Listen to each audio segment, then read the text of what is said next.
इतना समृद्ध होने के बाद, इतना संपन्न होने के बाद, अगर वो गलत करना चाहे, अगर वो हिंसा करना चाहे, तो स्वागत है आप सभी का।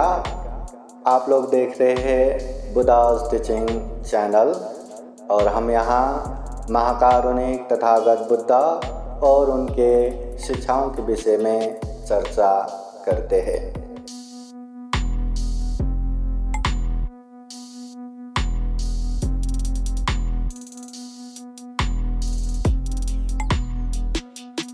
समन्त चक्रवालेषु अत्र गच्छन्तु देवता सदमं मुनिराजः शृण्वन्तु सद्गमोक्षदम् धम्मश्रवणकालो अयं बदन्ता धम्मश्रवणकालो अयं बदन्ता धम्मश्रवणकालो अयं बदन्ता।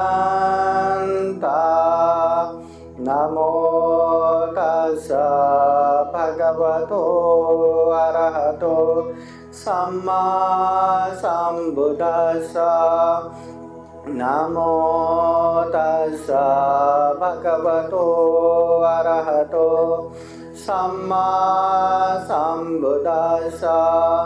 नमो तस्स भगवतो अरहतो सम्मा सम्बुद्दस्स।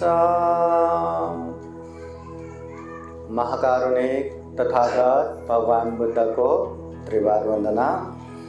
महाकारुणिक तथागत बुद्ध द्वारा देशित सुआख्यात धम्म को त्रिवार वंदना। महाकारुणिक तथागत बुद्ध के आर्य श्रावक संघ को त्रिवार वंदना। परम पूजनीय बोधिसत्व डॉक्टर बाबा साहब अम्बेडकर आज के विशेष धम्मदेशना कार्यक्रम में सम्राट अशोक बुद्ध विहार में उपस्थित पूजनीय भिक्षु अनिरुद्ध थेरो भंटे जी यहाँ उपस्थित और बुद्धास टीचिंग चैनल देख रहे संपूर्ण श्रद्धा संपन्न बुद्धि संपन्न उपासक उपासिकाएं। महाकारुणिक तथागत बुद्ध के समय में तथागत बुद्ध होने के बाद सर्वप्रथम मगध के राजधानी राजगृह की तरफ जाते हैं। वहाँ राजा बिंबिसार थे और राजा बिंबिसार ने बुद्ध होने से पहले सिद्धार्थ बोधिसत्व को मिलके वचन लिया था, जब आप बुद्ध बनेंगे आपको यहाँ आना है। इसलिए तथागत बुद्ध चारिका करते करते मगध की तरफ गए, राजगिरी की तरफ गए। ये तथागत बुद्ध। तथागत बुद्ध राजगिरी सबसे पहले मगध में राजा बिंबिसार और बहुत सारे लोगों को ताड़म मतलब वोट कराने के बाद राजा बिंबिसार ने बुद्ध प्रमुख भिक्षु संघ को रहने के लिए एक विहार दान दिया, जिसे वेनुवन विहार कहते हैं। बुद्ध शासन में ये पहला विहार। उसके बाद में बुद्ध शासन में अनाथपिंडिक महाजन ने ये जेतवन बुद्ध विहार दान दिया। विशाखा महाउपासिका ने पूर्वाराम विहार दान दिया। ये शुद्धोधन राजा ने निग्रोधाराम विहार दान दिया। ऐसे बड़े बड़े विहार बहुत हो गए। महाकारुणिक तथागत बुद्ध ये मगध के राजधानी राजगिरी में रहते समय एक घटना ऐसा भी हुआ कि राजगिरी के एक सभागृह में ऐसे बहुत सारे लोग जमा हो रहे थे और जमा होते होते कोई एक जन बहुत देर तक रहने के बाद, अरे मेरा समय हो गया, मंगल करने का समय हो गया, मैं निकलता हूँ करके वो निकल गया। मंगल करना है करके निकल गया। तो वो निकलने के बाद वो तो निकल गया, पर इतने सारे लोग वहाँ जमा हो रहे थे तो सारे लोगों में चर्चा हो गया, अरे मंगल करके जाना है बोले तो ये मंगल करने जाना है बोले तो ये मंगल क्या है, क्या हो सकता है मंगल। अभी लोग जमा हो गए, लोग वहाँ बहुत सारे हैं तो बात तो आना ही है, वो कुछ बोलेगा वो कुछ बोलेगा, हाँ अपना अपना मत रखना ही है। तो बहुत सारे लोग ऐसे बोलने लगे मंगल क्या हो सकता है, आंखों से जो मर्जी अच्छा अच्छा देखना वही मंगल है। कोई कहने लगा नहीं नहीं नहीं, देखने का भी क्या मंगल हो सकता है, कानों से अच्छा अच्छा सुनना, जो खुद को अच्छा लगता है वो सुनना मंगल है। कोई कहने लगा नहीं नहीं नहीं, न देखने वाला मंगल है न सुनने वाला मंगल है, मंगल बोले तो मुंह से अच्छा अच्छा स्वादिष्ट स्वादिष्ट पकवान खाना मंगल है। कोई कहने लगा नहीं नहीं, जो मर्जी हो अच्छा स्पर्श करना मंगल है। कोई क्या मंगल यही है करके कोई न कह पाया। और वहाँ से निकल के मंगल के विषय में इतना चर्चा परिचर्चा हुआ, 12 साल तक मंगल क्या है विषय में चर्चा परिचर्चा हुआ। उसके बाद तथागत बुद्ध मंगल के विषय में बताते हैं, का असेवनाच बालानं पंडितानं च सेवना पूजा च पूजनीयानं एतं मंगलमुत्तमं। बाल मूर्खों का संगत न करना, पंडित विद्वानों का संगत करना, पूजनीय व्यक्ति का पूजा करना, इस तरह से 38 प्रकार के मंगल के विषय में तथागत बुद्ध बताते हैं। 38 प्रकार के मंगल। और ये तथागत बुद्ध जो मंगल का उपदेश देते हैं ना, मंगल जितने भी जीवन में अच्छा होने वाला, कुशल होने वाला, पुण्य होने वाला रास्ता है उसे मंगल कहते हैं। मंगल जितने भी पाप है उसे काटने वाला, छेदन कर देने वाला, उसे मंगल कहते हैं।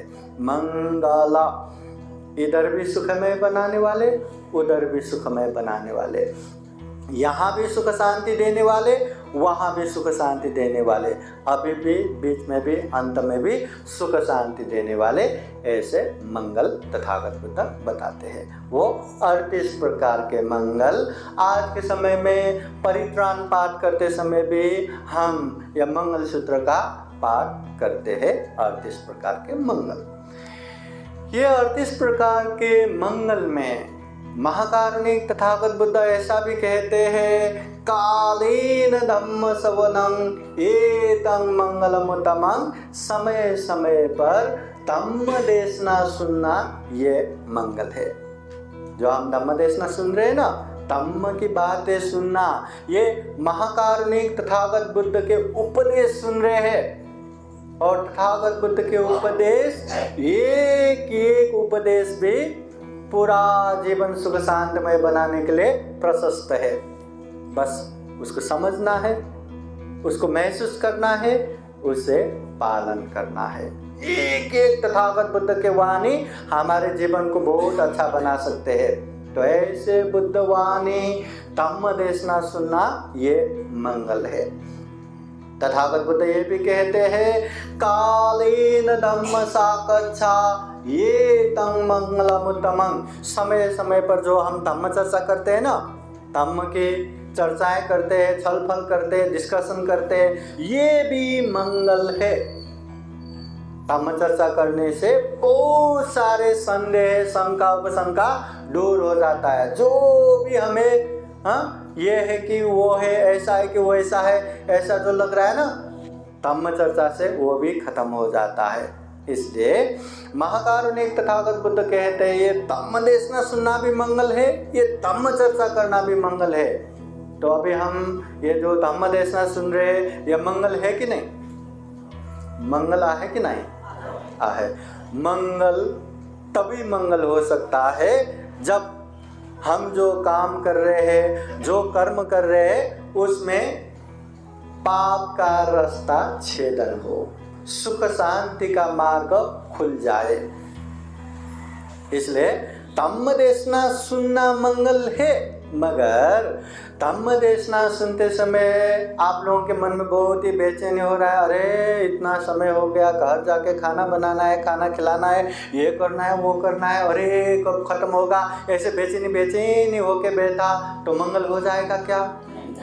हाँ, धम्म देशना सुनने को बैठा, अब यहाँ अनिरुद्ध बनते बैठे, इतने धम्म देशना देते, इतने गहराई में जाके धम्म देशना देते, अरे पंडित जी ने तो इतना धम्म देशना दिया ये, हमने सब सुनाइए, अब बाहर से आके क्या धम्म देशना देगा? जो देगा एक एक कर्मकांड की तरह देके जाएगा, हमें क्या सुनना है करके ऐसे ही बैठा रहा तो मंगल हो जाएगा क्या?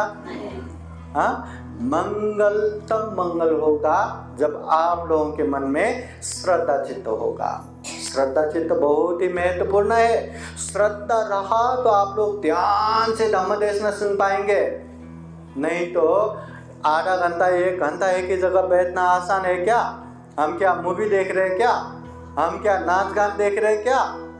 नहीं, धम्म देशना सुन रहे और श्रद्धा नहीं रहा, अरे रे रे बहुत मुश्किल होता है बैठने के लिए। अगर श्रद्धा रहा, अगर बुद्ध के प्रति, धम्म के प्रति, संघ के प्रति श्रद्धा रहा तो अरे ये धम्म देशना सुनने से हमारे जीवन में बहुत कल्याण होगा, ये धम्म देशना सुनने से जीवन में बहुत सुख शांति आएगा, न केवल मेरे जीवन में, मेरे अपनों के जीवन में, मेरे परिवार के जीवन में, मेरे जिसे हम चाहते हैं उन लोगों के जीवन में भी सुख शांति आएगा। ऐसे श्रद्धा चित्त रख के विश्वास पूर्वक धम्म देशना सुनाना और अच्छे से धम्म देशना सुन पाएंगे और अच्छे से धम्म देशना ग्रहण कर पाएंगे। इसलिए धम्म देशना सुनते समय श्रद्धा चित्त से सुनना है। धम्म देशना सुनते समय मन एकाग्र करके सुनना है। धम्म देशना सुनते समय पूर्वाग्रह से रहित होना है। मतलब पंडित जी कुछ भी बोले, क्या करना है क्या नहीं करना हमारा माहित है, हमें पता है, ऐसे करके बैठेंगे तो वहाँ कुछ भी हम ले नहीं पाएंगे। एक तो सुन ही नहीं पाएंगे, सुना तो भी समझ नहीं पाएंगे, उसे ग्रहण नहीं कर पाएंगे। इसलिए जो भी धम्म की बातें बताएंगे हम खूब अच्छे से सुनेंगे, खूब अच्छे से ग्रहण करेंगे। ये मेंटालिटी रख के, ये श्रद्धा चित्त एकाग्र होके धम्म देशना सुनना चाहिए। और सबसे महत्वपूर्ण बात, जब धम्म देशना हम सुनते हैं मन में किसी भी प्रकार के क्लेश दौड़ा के नहीं बैठना। हाँ, मन में राग चित्त उत्पन्न नहीं होना, अरे वो कितना अच्छा है, वो मुझे चाहिए, वो मेरा ही होना चाहिए। हाँ, चाहे कपड़ा हो, चाहे गहना हो, चाहे वस्तु हो, चाहे इंसान हो, ऐसे लोभ चित्त अटैचमेंट आसक्त रख के नहीं बैठना। द्वेष चित्त भी नहीं रखना, उसने मुझे ऐसा किया, उसने मुझे वो ऐसा किया, इतने सारे लोगों के बीच में मुझे यहाँ मत बैठो, वहाँ बैठो बोला, ऐसा बोला, वैसा बोला, अनेक अनेक द्वेष चित्त उत्पन्न करके भी नहीं बैठना। हाँ, धम्म देशना सुनने को आए ना तो धम्म देशना सुनना है। मन इधर उधर विचलित हुआ तो तथागत बुद्ध को देखने का, बाबा साहब को देखने का, पंडित जी को देखने का, फिर आराम से धम्म देशना सुनने का। इस तरह से अच्छे से धम्म देशना सुन पाएंगे, अच्छे से ग्रहण कर पाएंगे और जीवन में कुछ अच्छा होगा, तब जाके ये मंगल होगा। केवल कार्यक्रम में बैठे रहे और मन तो कहाँ इधर उधर हुआ और छुपते छुपाते मोबाइल में इधर उधर चलता रहा तो कहाँ, है ना। इसलिए तथागत बुद्ध हमेशा कहते हैं, अत्ता ही अत्तनो नाथ हो, कोई नाथ हो परोश्याम। खुद के मालक खुद ही है, कोई हमारे मालक नहीं है। आपको पुण्य करना है, आपके हाथ में ही है। आपको पाप करना है, आपके ही हाथ में है। अच्छे से अच्छे पुण्य कार्य में आके भी आप पुण्य करेंगे या पाप करेंगे, उसका गारंटी कोई नहीं ले सकता। आप खुद ही उसकी जिम्मेदारी है। अच्छे पुण्य कार्य में भी मन में लोभ चित्ता, मन में द्वेष चित्ता, मन में अनेक अनेक ईगो अभिमान जगा के बैठेंगे तो पुण्य हो गया कि पाप हो गया। आए बिहार में, बैठे धम्म देशना कार्यक्रम में, हाँ, पर पूरा हम ऐसे ही मन में क्लेश खिलाते बैठेंगे तो वो तो अकुशली हो गया। आप गलत जगह पे भी गए मगर वहाँ भी अपने आप को सचेत होके अच्छे जगह पे मन लगा के मन में अच्छे अच्छे चेतनाएं लाएंगे तो अब गलत जगह पे भी पुण्य हो गया, है ना। अच्छे जगह पे आपके अपने लोग आपको ला सकता है, मगर अच्छे जगह पे पुण्य कमाना है, पाप कमाना है, आपके हाथों में ही है। पर हमें ऐसा याद रखना, सब्बे सत्ता कम सका, इंसान या जो भी करता है, जैसा भी करता है, केवल और केवल उसी को भुगतना है, वही जिम्मेदार है। मैंने जिंदगी में अच्छे से अच्छे किया तो जीवन में सुख शांति मैं ही भुगतूंगा, बहुत आराम से रहूंगा। मगर जीवन में मैं गलत काम करता हूँ, पाप करता हूँ, तो उसका भुगतान भी मुझे ही करना पड़ेगा। मेरे जीवन में ही अनेक अनेक अशांति, दुख, कोलाहल आएगा, आना ही है। इसलिए जो जैसा करेगा वही भुगतेगा, वैसा ही भुगतेगा। कोई अच्छा करे और जीवन में दुख अशांति आए, ऐसा होता नहीं। कोई गलत करे और जीवन में सुख शांति आए, ऐसा भी होता नहीं। जो जैसा करता है वैसा ही परिणाम आता है। पर ये दुनिया है, समाज है, बहुत सारे चीज दिखते हैं। कभी कभी ऐसा लगता है कि आंखों के सामने दिखता है वो गलत काम कर रहा है, पाप कर रहा है, पर उसके पास ही बहुत सारा धन संपत्ति आ रहा है, खूब मजे से जी रहे हैं। हाँ, कितना भी पाप किया उसको पाप का फल ही नहीं है। और ऐसे लोग भी देखते हैं कि बेचारे बिहार में जाते हैं, सेवा करते हैं, पुण्य कार्य करते हैं, फिर भी पैसा नहीं, गाड़ी नहीं, बंगलो नहीं, ये नहीं, वो नहीं, ये दुख, वो दुख, अनेक अनेक दुख। तो ये देख के कभी कभी ऐसा लगता है ना, क्या है ये, पाप का विपाक नहीं है क्या, पुण्य का फल नहीं है क्या। पर तथागत बुद्ध कहते हैं, कम्म विषयो अचिंतनीयो, कम्म विपाक हम चिंतना भी नहीं कर सकते। कुछ कुछ कम्म के विपाक तभी के तभी तत्क्षणाते। मैंने किसी को गाली दिया, उसने भी जम के गाली दिया, तभी के तभी आया ना। मैंने किसी को मारा, उसने भी जम के मारा, आया ना तभी के तभी। कुछ समय के बाद आता है। किसी के चुगली किया और वो घूम फिर के उसको पता चला और इसने चुगली किया करके उसको बजाने आ गया। घूम फिर के कुछ समय के बाद तो आया ना। हाँ, कुछ कर्म कुछ समय के बाद आता है, कुछ कर्म जीवन के अंतिम समय में आता है और कुछ तो जीवन के बाद भी आता है। और जो हमारा भूतकाल है या बचपन से लेके अभी तक हो या जन्म मरण के ये बहुचक्र हो, कितना हमने पुण्य करके आए, कितना हमने पाप करके आए, कोई जानते हैं क्या? नहीं जानते। हो सकता है किसी ने बहुत पुण्य करके आए, बहुत धर्म करके आए, इसलिए हम मनुष्य होके जन्म हुए, इतना दुर्लभ मनुष्य जीवन प्राप्त हो गया। और ऐसे दुर्लभ जीवन में उसके पास अभी ज्ञान बुद्धि भी है, पैसा भी है, परिवार भी है, धन संपत्ति है, सब है, पर इतना समृद्ध होने के बाद, इतना संपन्न होने के बाद अगर वो गलत करना चाहे, अगर वो हिंसा करना चाहे, तो उसने तो पुण्य करके आए हैं। हिंसा में भी बहुत सक्सेस मिलेगा उसको, अच्छे से अच्छे डॉन बनेगा। चोरी करते हैं तो बहुत नंबर वन चोर बनेगा, कोई उसको पकड़ भी नहीं पाएगा। बेविचार किया तो बेविचार में सफल हो जाएगा, झूठ बोला तो झूठ बोलने में सफल हो जाएगा, दारू नशा पिया तो कितना भी पियो हजम हो जाएगा, सफल हो जाएगा। पुण्य करके आए हैं ना, सफल हो जाएगा। मगर वर्तमान समय में वो क्या कर रहा है? गलत कर रहा है ना, पाप कर रहा है ना, आगे जाके क्या फल आएगा? हाँ, पापी आएगा ना, उसका दुख कष्ट ही आएगा ना। इसलिए गलत करके भी अगर वो सफल हो रहा है तो हो सकता है उसका पहले का पुण्य कर्म हो, मगर वर्तमान समय में जो गलत कर रहा है उसका गलत परिणाम उसको भुगतना ही पड़ेगा। इसलिए ये बात भी ध्यान रखना, जो बीत गए वो समय को हम एडिट नहीं कर सकते, उसको सुधारा नहीं जा सकता। वो बीता, पाप किया तो किया, पुण्य किया तो किया। पाप किया करके रोध होके कुछ होने वाला नहीं है, ताप पश्चाताप करके कुछ फायदा होने वाला नहीं है, गया वो। और जो फ्यूचर, जो भविष्य, वो तो हम देख नहीं सकते, अंधकार है। पर ये जो वर्तमान समय जो है ना, ये हमारे हाथ में है। ये जो बीतता हुआ पल है ना, 1 2 3 4, जो सेकेंड बीत रहा है ना, ये समय हमारे हाथ में है।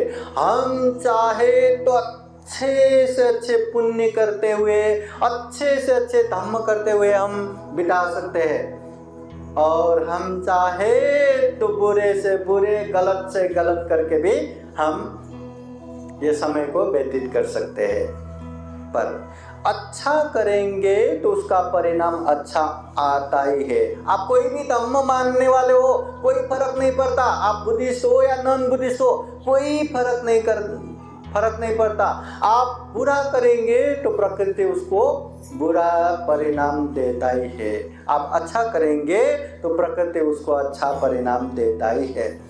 ऐसा तो होता नहीं होगा ना कि हम बुद्ध धम्म संघ को मानने वाले, बाबा साहब को मानने वाले, हमारे लिए पाप छूट है, हम थोड़ा थोड़ा मार सकते हैं, हिंसा कर सकते हैं, चोरी कर सकते हैं, व्यभिचार कर सकते हैं, झूठ बोल सकते हैं, दारू नशा पता पी सकते हैं थोड़ा थोड़ा, ऐसा छूट है क्या? और हमने वो पाप किया तो बाबा साहब हमें बचाएगा क्या? बुद्ध आके बचाएगा? धम्म बचाएगा? संघ बचाएगा? नहीं, हाँ, नहीं बचाएगा। इसलिए कोई अगर गलत काम करता है, पाप करता है, तो उसका परिणाम उसी को ही भुगतना पड़ता है। पर कभी कभी देखते हैं ना, अंगुलीमाल, याद है ना अंगुलीमाल, जिसने हजारों लोगों को मारा। अरे यहाँ एक मच्छर को मारना कितना पाप रहता है, और वो पाप का विपाक न जाने कितना दुर्गति भुगतना पड़ता। और एक इंसान को मारना बोले तो कितना उसको मगजमारी रहता है, कितना उसको चेतना रहता है कि इंसान को मारने के लिए बहुत ही मेहनत लगता है, बहुत ही पाप लगता है। तो एक इंसान को मारने का पाप कितना बड़ा, और अंगुलीमाल ने हजारों को मारा, कितना दुर्गति भुगतना पड़ता। पर वो अंगुलीमाल भी तथागत बुद्ध के शरण में आके सारा गलत काम छोड़ के संत बन गया, और अच्छे मार्ग में चल के दुख मुक्त अरहंत हो गया।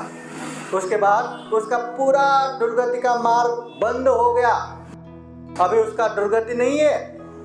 हाँ, नरक प्रेत ऐसा कोई भी दुर्गति नहीं है। उसी जन्म में उसने निर्वाण प्राप्त कर लिया, हजारों को मारने वाला भी।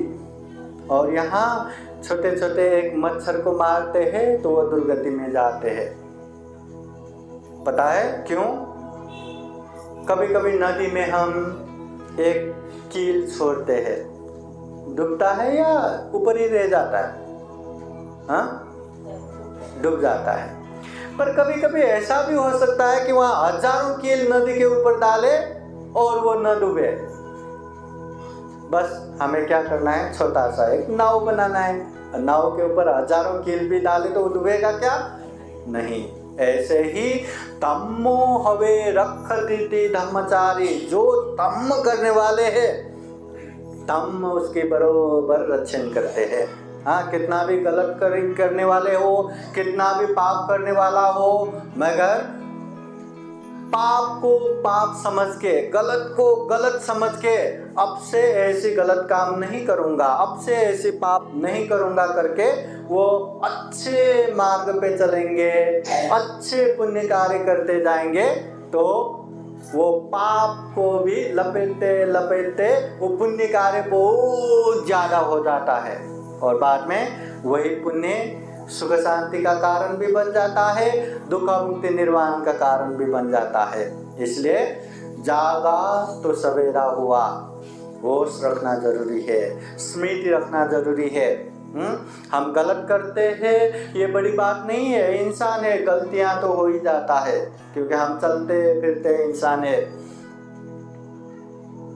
यहाँ इतने सारे लोग बैठे हैं, सब लोग शांति से आराम से बैठे हैं और चेहरा भी देखे तो कितना स्माइल देके आराम से बैठे। अरे कोई इंसान सोच भी सकता है क्या आप लोगों के जीवन में कभी दुख भी होगा, कभी अशांति भी होगा, कभी चिंता भी होगा?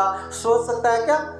इतना आराम से बैठे हैं, इतना ध्यान देके बैठे हैं, हाँ, चेहरे पे स्माइल भी है।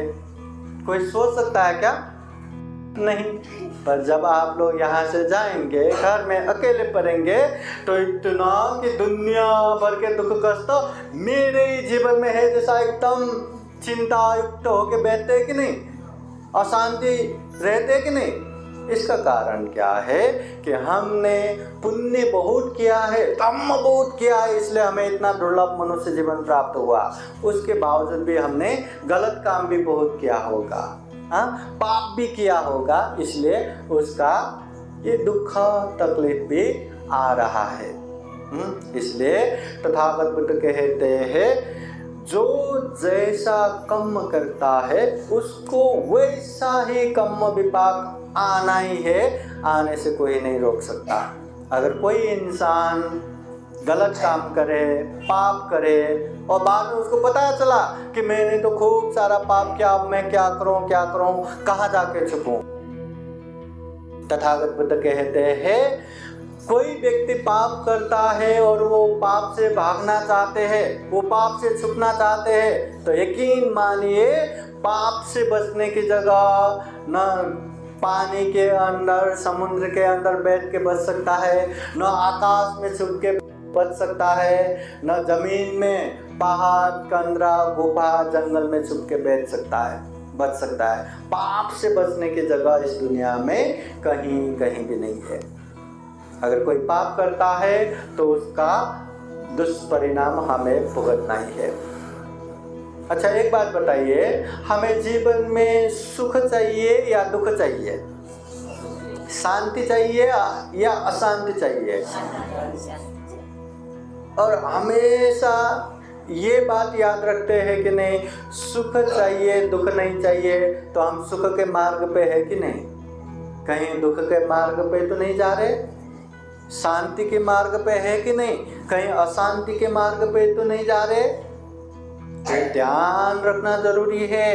देखिए ये बाबा साहब की पुण्य ही कि हमें इतना अच्छा धम्म मिला, अपने आप को बौद्ध कहने का सौभाग्य मिला, बुद्ध धम्म संग विरासत में हमें मिल गया, इतना अच्छा धम्म।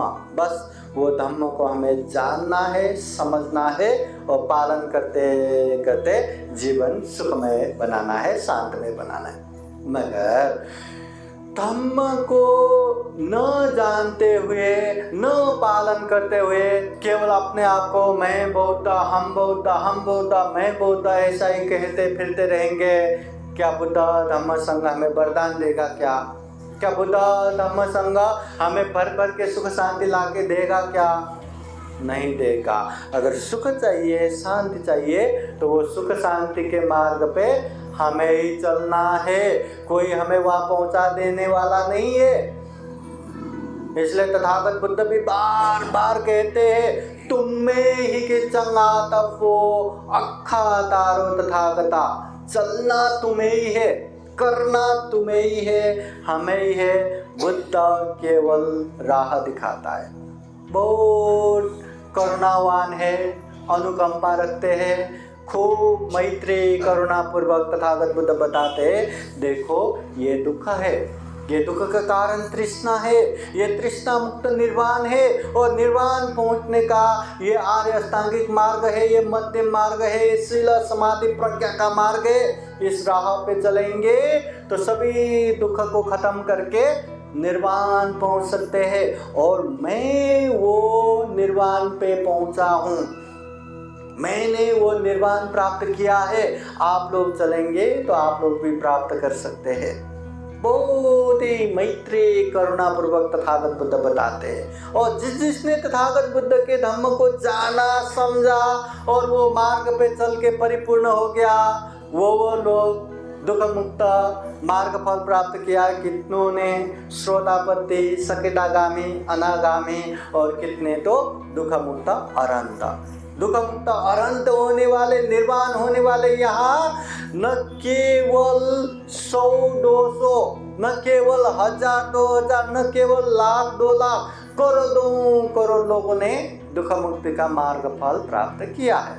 अब करोड़ों लोगों ने दुख मुक्त मार्ग फल प्राप्त किया है, तो हम चलेंगे तो हम भी तो प्राप्त कर सकते हैं। ऐसा तो नहीं कि यहाँ केवल बुद्ध ने ही वो मार्ग फल प्राप्त किया। बुद्ध से कौन कंपटीशन कर सकते हैं? बुद्ध तो 10 पारमिता पूर्ण किया है, 10 उपपारमिता पूर्ण किया है, 10 परमत्त पारमिता पूर्ण किया है। हमें एक दान पारमिता पूर्ण करना कितना कितना मुश्किल है। तथागत बुद्ध ने दान, शील, निष्कर्म, वीर्य, प्रज्ञा, शांति, सत्य, अधिष्ठान, मैत्री, उपेक्षा, ऐसा 10 पारमिता पूर्ण किया, 10 उपपारमिता भी पूर्ण किया, 10 परमत्त पारमिता भी पूर्ण किया। ऐसे 30 पारमिता पूर्ण किए हुए तथागत बुद्ध तो दुख मुक्त हो ही सकते हैं। हमने तो ऐसा नहीं किया, हम कहाँ होंगे? हाँ, ऐसा कहने के लिए यहाँ केवल बुद्ध ही दुख मुक्त नहीं हुआ, हजारों लाखों करोड़ों लोग दुख मुक्त हुआ है। इसका मतलब ये गारंटी है, जो जो वो मार्ग पे चलेंगे, जो जो वो मार्ग पे परिपूर्ण होंगे, वो सारे के सारे दुख मुक्त हो सकता है। आप लोग बुद्ध गया गए हैं कि नहीं? सबसे पहले बुद्ध गया क्यों जाना? अरे वहाँ तथागत बुद्ध ने ज्ञान प्राप्त किया। इतने पवित्र जगह, दुनिया भर के लोग आके माथा टेकने के लिए आते। अच्छा, वहाँ जाना चाहिए। अच्छा, तो बुद्ध गया जाना चाहिए, तो जाए कैसे जाए?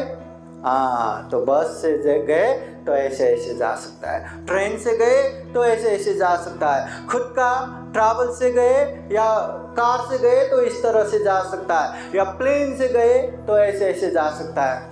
हाँ, वो सारा रास्ता पता होने के बाद हम यहाँ, अरे बुद्ध गया इतना पवित्र जगह, और वहाँ जाने के लिए भी पता है, ट्रेन से भी जा सकता है, कार से भी जा सकता है, ट्रैवल से भी जा सकता है, प्लेन से भी जा सकता है, भरपूर रास्ता है, पाई भी जा सकता है, पैदल भी जा सकता है। ऐसा करके यहीं बुद्ध गया की स्तुति करते रहेंगे, गुणगान करते रहेंगे, तो हम बुद्ध गया पहुँच पाएंगे क्या?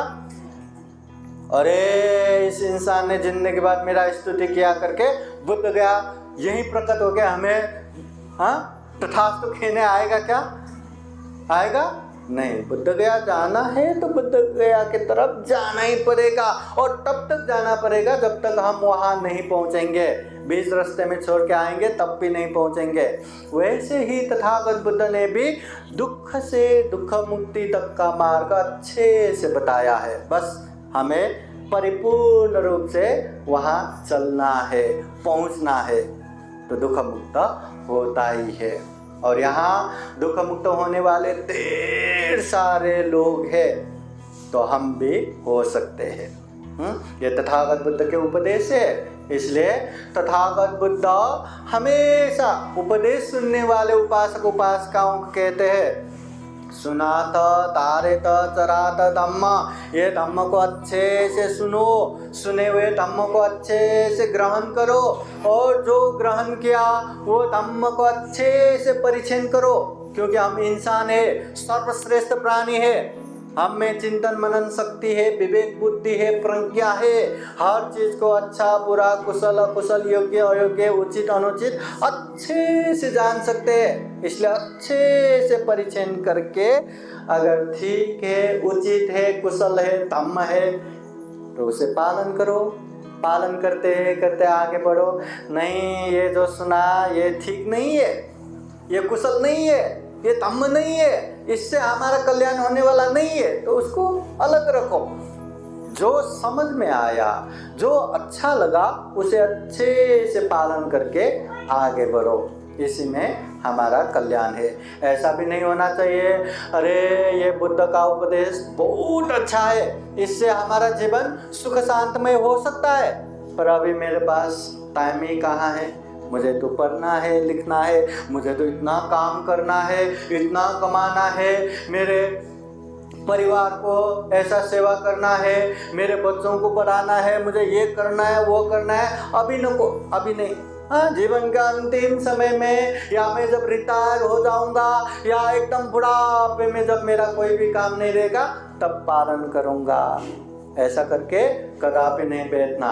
वो समय आए ना आए, या आया तो भी वो बुढ़ापे में अपने आप को संभालना मुश्किल है, वो पुण्य करके बैठ पाएंगे क्या? नहीं। बुद्ध गया के तरफ जितना हम जब तक शक्ति है तब जाएंगे, कितने बार भी जा सकेंगे, मगर अभी नहीं, बुढ़ापे में जाऊंगा। वो कैसे जाएगा? प्लेन में भी बैठ पाएगा कि नहीं पाएगा? हार्ट अटैक होकर मर गया तो हाँ, और गाड़ी में बैठ पाएगा नहीं पाएगा, ऐसा चक्कर चक्कर होके वॉमिट करते रहा तो चल के तो जा ही नहीं पाएंगे। हाँ, ट्रेन में चढ़ना उतरना भी होगा या नहीं होगा, है ना? इसलिए समय रहते ही जाना ठीक है। इसलिए बुद्ध का ये उपदेश भी केवल बुढ़ापे के लिए नहीं है, केवल रिटायर्ड लाइफ के लिए नहीं है। बुद्ध ने जो उपदेश दिया ये धम्म है, ये मार्ग है, जीवन जीने की कला है। जीवन में अनेक दुख है, वो दुखों का मुक्ति ये धम्म है। जीवन में अनेक समस्या प्रॉब्लम है, हर समस्या का समाधान, हर प्रॉब्लम का सॉल्यूशन ये धम्म है।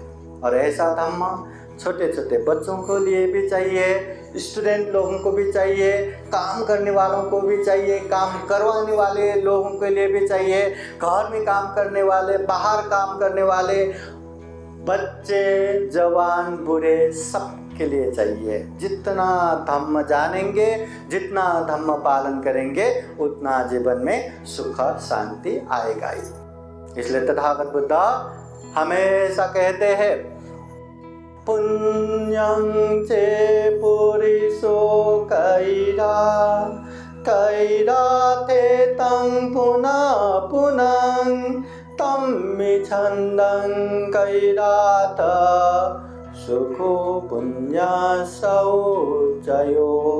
पुण्यं चे पुरिसो कैरा, इंसान है ना हम, तो हमें पुण्य करना चाहिए। पुण्य बोले तो धम्म, धम्म बोले तो ये शरीर से अच्छा करना, ये वाणी से अच्छा बोलना, ये मन से अच्छा सोचना, तो ऐसा पुण्य इंसानों को करना चाहिए। कई रात थे तुम पुनः पुनः, एक बार किया ना बस चलो हो गया, ऐसा नहीं बैठना, बार बार बारंबार करना चाहिए। हमको स्पेशल दिन में भोजन खिलाया, खाना खिलाया, अरे आज का स्पेशल दिन में स्पेशल खाना मिला, अब अगले साल तक मैं खाऊंगा ही नहीं, चलेगा क्या?